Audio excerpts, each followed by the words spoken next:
canal. Meu nome é Carla, sou trader de opções binárias, opero há 3 anos no mercado e hoje eu vim trazer para vocês um dos vídeos mais pedidos por vocês, que é o básico feijão com arroz. Como operar de forma correta suporte e resistência. Carla, mas eu entro nas operações e rompe. Como que eu evito esse rompimento operando suporte e resistência? Só escolher mercado lateral? Só aguardar o terceiro toque? Não, não é somente isso. Existem regras, pessoal, que são básicas para operar o suporte e resistência da maneira correta. E eu, com os meus 3 anos de mercado, desenvolvi as regras principais para operar suporte e resistência. Fica até o final, ative o sininho, se inscreva no canal e bora pro conteúdo. Bora, pessoal, para mais um vídeo. Foi um dos vídeos mais pedidos por vocês de como eu faço, quais são os filtros que eu utilizo para estar operando o básico, o feijão com arroz, a resistência e o suporte, né? Pessoal, operar resistência e suporte, fazer marcações, não é um bicho de 7 cabeças, não é algo mirabolante. Talvez você esteja levando rompimento pela escolha do par ou por não saber utilizar alguns tipos de filtros. Mas a gente precisa prestar atenção nos filtros, saber marcar topo e fundo, ir lá na vela de H1, de H4, marcar os últimos pavis para ter as referências ali. É o fácil, mas o difícil é você entender os filtros por trás das operações de suporte e resistência. Gatilhos de entrada, os filtros que anulam a região.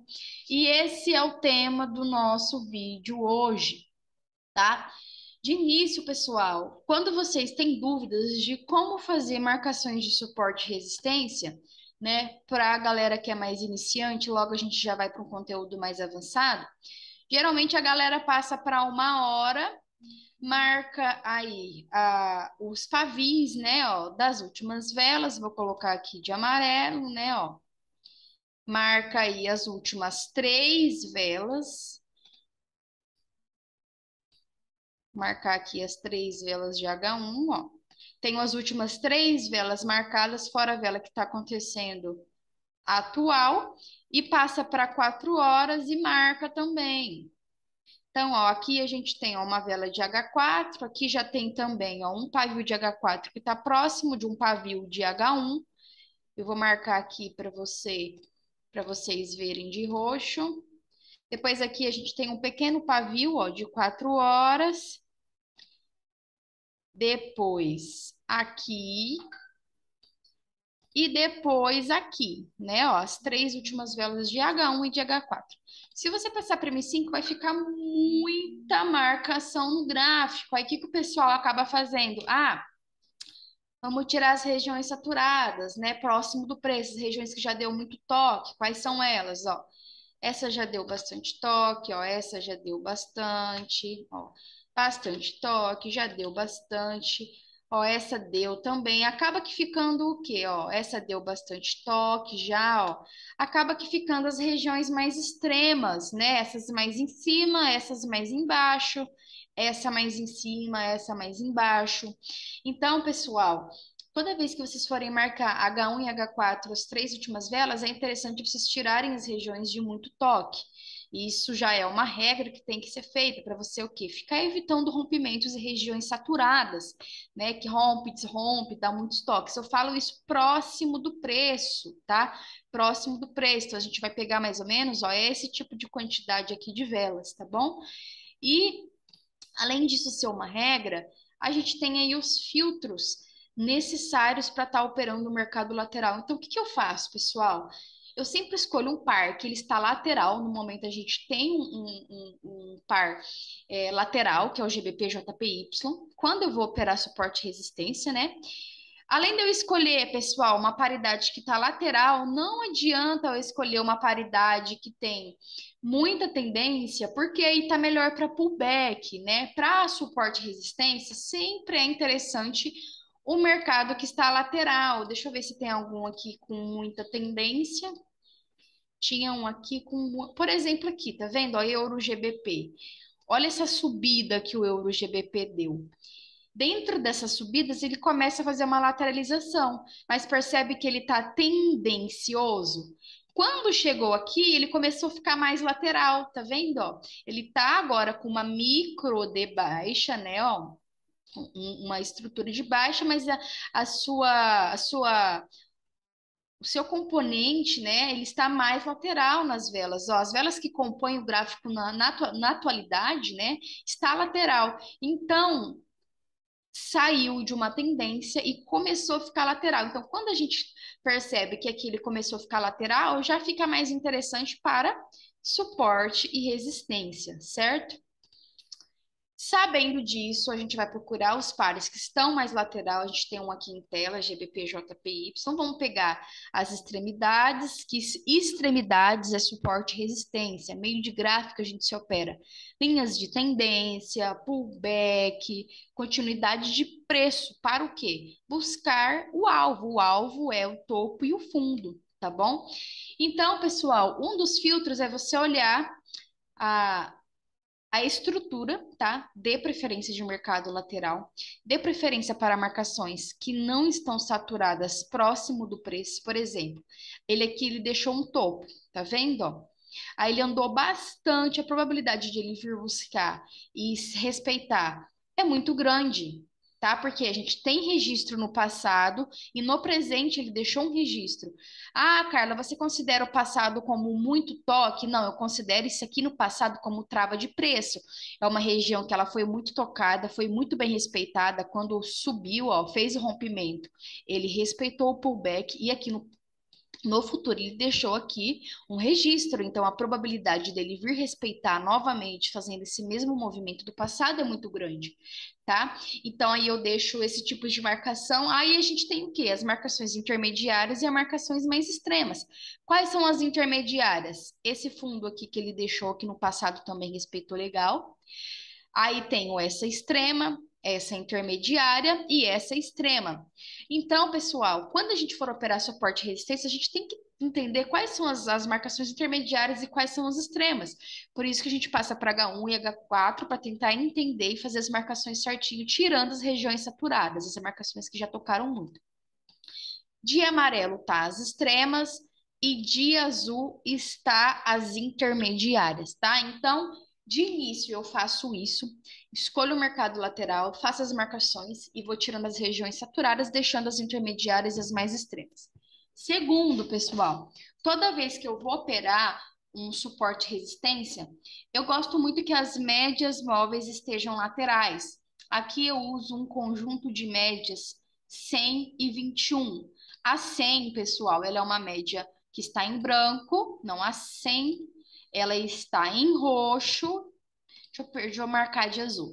A 100 ela está em roxo e a 21 ela está em branco. A 21 é mais próximo do preço, a 100 é um pouquinho mais longe. Então, pessoal, eu utilizo duas médias móveis, tá? Elas são EMAs, tá, pessoal? Ó, EMA 100 e EMA de 21, elas são EMAs, tá? E eu gosto de operar quando elas estão assim, ó, laterais. Tá vendo que ela está uma lateral à outra? Eu gosto muito de operar suporte e resistência quando elas estão laterais. Quando as médias estão muito inclinadas, ó, por exemplo, aqui, tá as duas inclinadas para cima, tá vendo, ó? Tá vendo que a branca ela tá inclinada para cima e a roxa também? Eu já não gosto. Então eu olho muito médias móveis. Se elas estão laterais, como aqui nesse momento, ó, é interessante para mim fazer as operações, tá? É um dos filtros que eu utilizo. Olhar o terceiro toque também é muito importante. Quando vai dar o seu terceiro toque, é um dos filtros mais importantes para a gente pegar uma operação dentro da região intermediária ou até mesmo da extrema, tá? Então, assim, é uma regra básica pegar o terceiro toque, mas também não é só ela. Além desses filtros que eu utilizei, o que que a gente pode utilizar como filtro para evitar rompimento?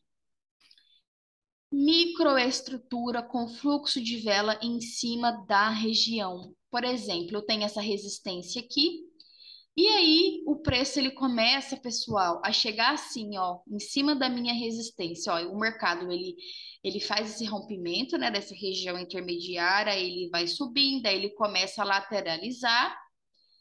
E quando ele sai dessa lateralização, ele sobe mais um pouco, começa a lateralizar, e em cima da minha marcação, o mercado faz assim, ó, impulsão, correção, impulsão. Quando ele faz microestrutura em cima da minha resistência ou do meu suporte e começa a fazer fluxo de vela em direção dentro dessa microestrutura, cuidado. Os candles, pessoal, ao chegar na resistência e no suporte, eles têm que descer e subir de uma forma que não forma microestrutura, tá? Porque pode ocasionar o rompimento. Então, eu vou achar aqui um exemplo para vocês na qual chegou com microestrutura. Por exemplo, aqui, ó. Ó, vamos supor aqui, a gente tem uma resistência, tá vendo, ó? A gente tem uma resistência aqui. Aí vamos supor que nessa resistência o mercado começa a fazer assim, ó, próximo da resistência. Deixa eu pegar aqui, ó. Ó, ele lateraliza, certo? E começa a fazer assim, ó, subindo, né? Com a microestrutura, ó. Ó, subindo com microestrutura. Ele não sobe com sequencial de candle, bonitinho, de forma lateral. Ele sobe fazendo micros, ó. Micros. Isso aqui para rompimento é muito forte. Ainda mais se dentro dessa micro acontece o quê?